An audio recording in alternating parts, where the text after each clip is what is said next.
Hello everyone, my name is Pranav and I am a legal intern in Lexis & Company. So in today's video I am going to give you all a brief overview about the case Philip Morris versus Uruguay, which was decided in 2016. The tobacco company Philip Morris challenged Uruguay's tobacco control measures under an investment treaty. So now I'm just going to give you all a brief overview. So now talking about the background of this case, Uruguay implemented strict tobacco control measures including graphic health warnings, restrictions on packaging and limitations on tobacco advertising and promotion. Philip Morris, a multinational tobacco company, initiated arbitration against Uruguay, claiming that the country's tobacco control measures violated its rights under the Switzerland-Uruguay bilateral investment treaty, which is the BIT.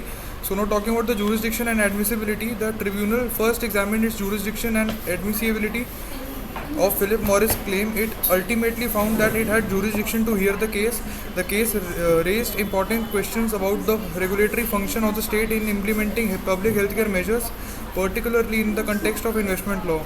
So now talking about the balancing public health and investors' right, the case highlighted the tension between protecting public health and ensuring the foreign rights of the investors, particularly in industries that may have determined effects upon the public health.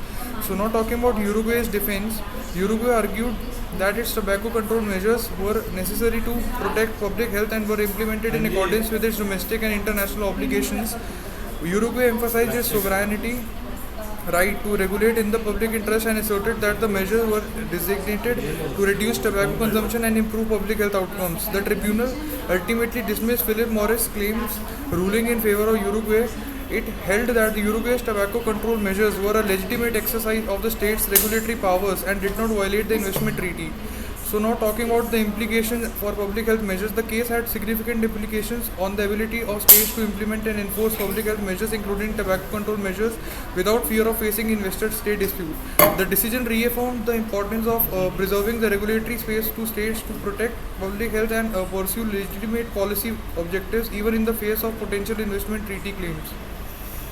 The outcome of this case has encouraged public health advocates and governments to employ strong tobacco control measures and defend them against potential investors' challenges. So now I'm just going to end up this video. So if you guys have any doubts regarding this case, which is Philip Morris versus Uruguay, and it is a 2016, so you can just comment in the comment box and I will get back to you as soon as possible. So thank you so much guys and have a nice day. Thank you.